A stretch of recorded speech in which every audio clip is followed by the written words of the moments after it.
This is a review of our workshop conducted on October 13, 2017. For the benefit of those that didn't get the opportunity to attend the workshop, we'll review that material and we'll also cover a few additional things that we just simply didn't have time to cover during that workshop. We'll make these available to you from now on so that you'll have that resource. Those resources are always available in this group, which is our SWCC Professional Development Group.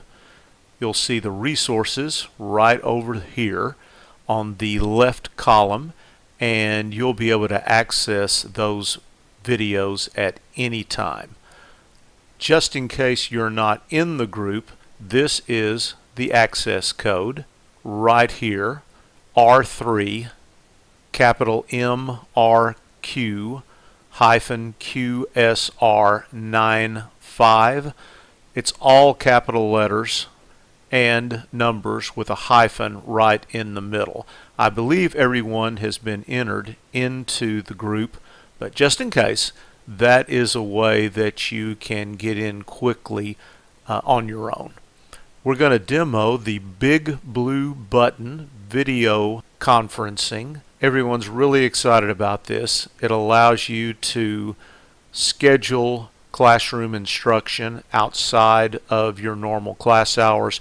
It also will allow us to conduct live professional development sessions, and going forward we'll also, as I mentioned earlier, we'll record these. I've clicked the BigBlueButton conference option here on the left. This BigBlueButton conference is available in all of your classes and in all of our groups, and so you'll be able to access it regardless of your particular need. You'll notice that we have one conference that I've already scheduled here. In order to do that, normally you would click right here, Create New Conference. You can label it however you like. You can also schedule a start time and an end time.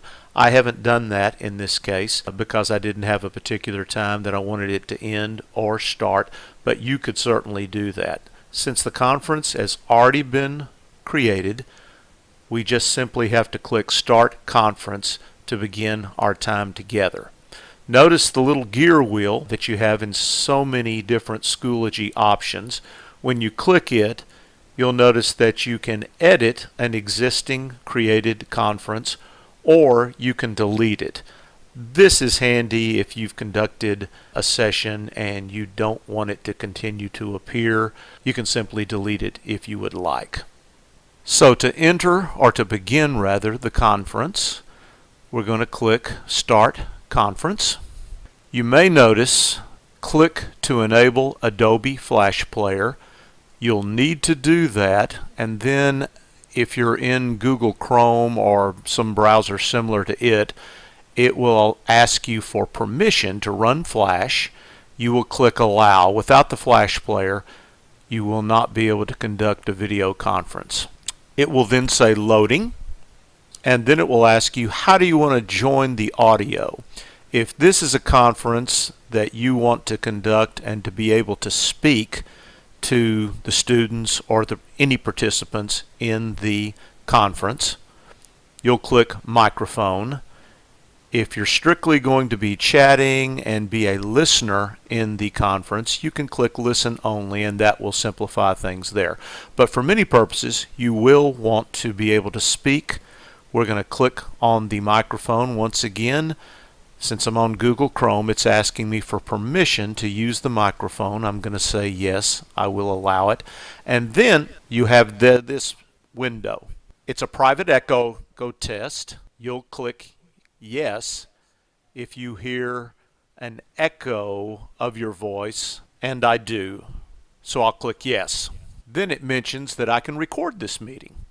And this will be very beneficial if you want to make this session available for students or participants that were unable to attend this conference. Now, I need to make it clear I'm not using this option right now. I'm using a different type of desktop record program because I'm a little more familiar with it, but again, this is an option that you have, and we can talk more about this later. I'm going to click OK, and right up here at the top, this is actually the start recording button that it referred to. Again, we're not going to use that right now. Now you'll notice over here on the left hand side, this is the basic layout. By the way, there's more than one layout that you can have for these conferences, and again, that's something that we can talk about if we wish. Over here on the left, we see the users. Now, I'm the only user, and I'm also the presenter, and that's why this monitor or screen is by my name. I've also got a microphone here, and I can mute myself or any other participant in the session should I wish. I have that privilege as a presenter. Right now, my microphone has that little blue glow to it that you see up here, and that means that it's active and that's recording my voice, and that's why you're able to hear that right now. Here at the bottom, there is a spot for a webcam. If you choose to use a webcam, you can have your face and have that personal touch in that particular session if you want that. I do not have that on right now. I don't have a webcam currently in the setup that I'm using, but it's there if you should want to use it. Over here in the middle is the main default screen. And again, as a presenter, this is what I'll be showing to participants in the conference, whether they be students or other participants such as faculty in professional development. And I have these options over here to do annotations on a whiteboard that's made available to you as well. Right now, you're just seeing the default Welcome to Big Blue button. You'll notice that as I move my cursor on the screen, it's followed by this little red ball that chases it, and that brings more attention to it. It's got some help with setting up your audio. It's also got the link for BigBlueButton should you choose to go to their web page for more information. And I think this is really handy. They have some instructional videos that are available to you right here as a part of the site. Here at the bottom, there's an option to upload a PowerPoint presentation. They suggest that you actually save your PowerPoint as PDF slides, and I'd recommend that as well. You will not be able to get animation as this is presently constructed, so it's really better to have PDF slides. Here, you can have a poll.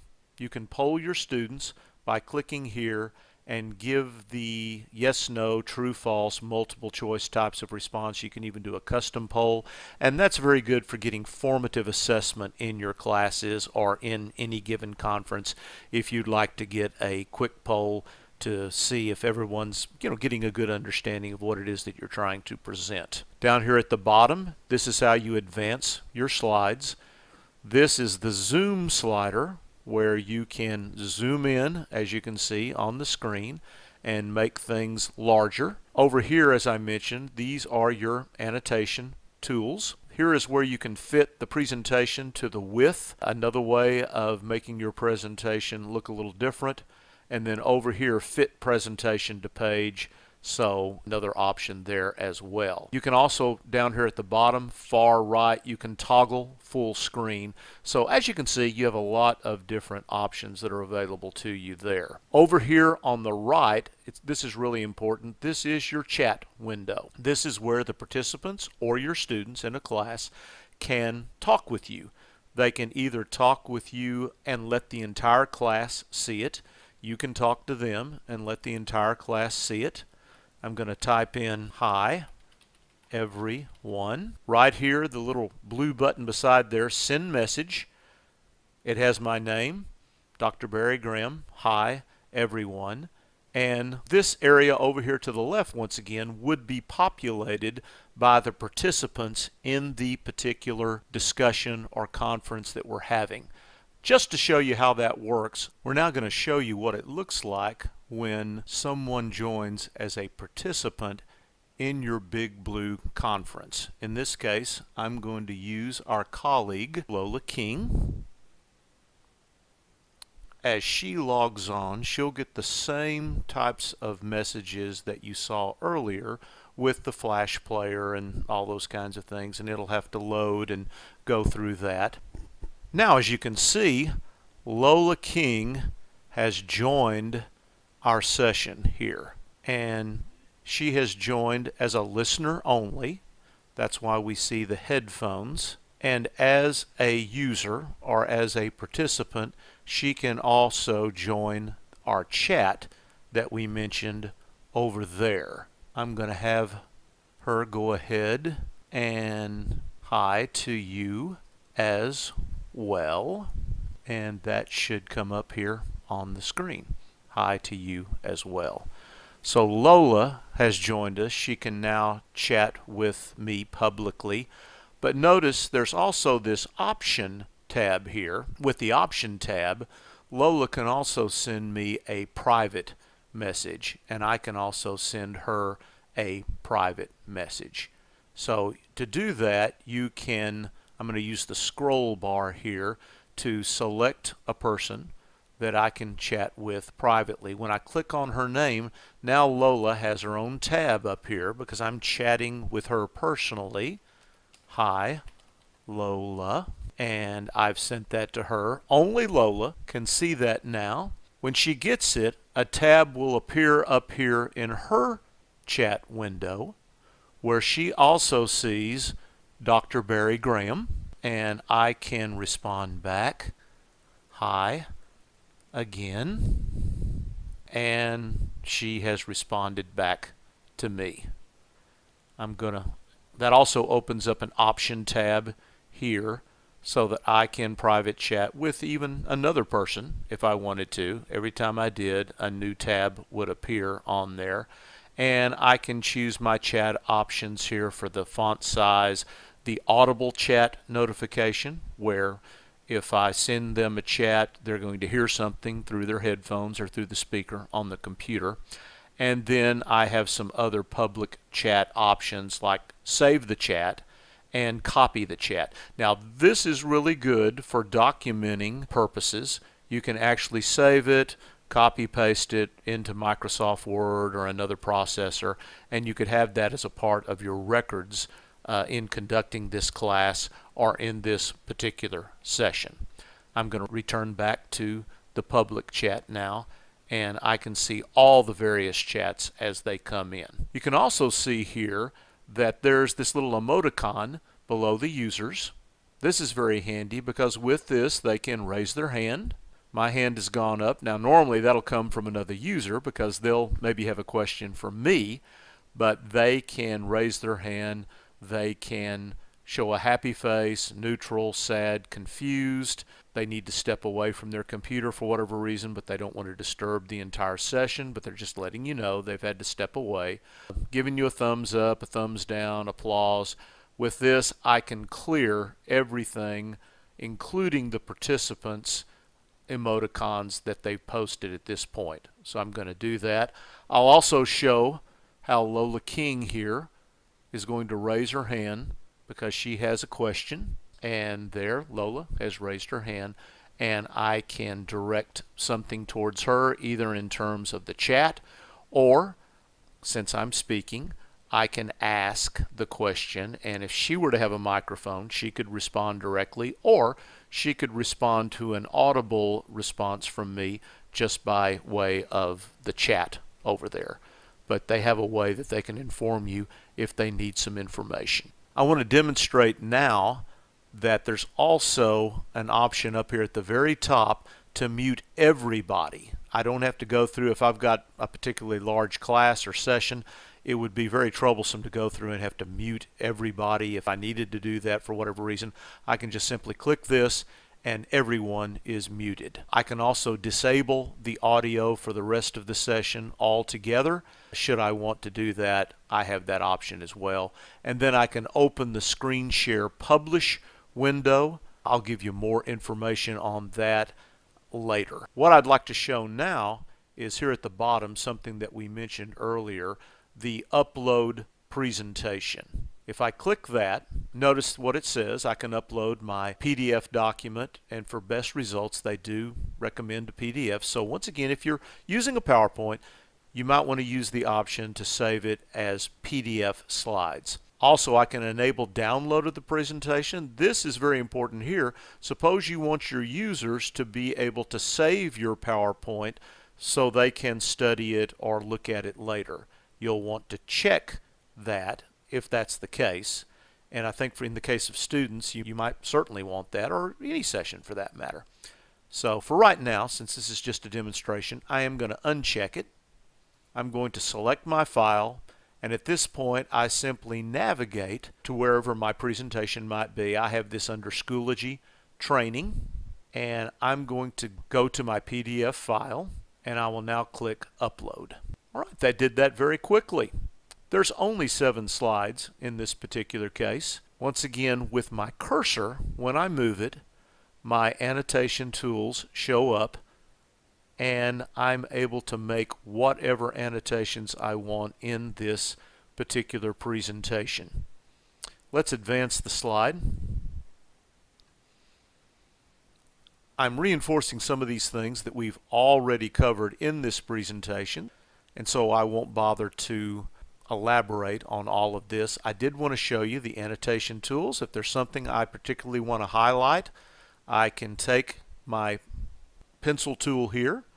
By default, the palette is going to be black, and I can underline and bring something out. If I want to change the color, I can hit my palette tool down here, change it to something like red, and once again I can take that, make a big circle around it, whatever I might want to do.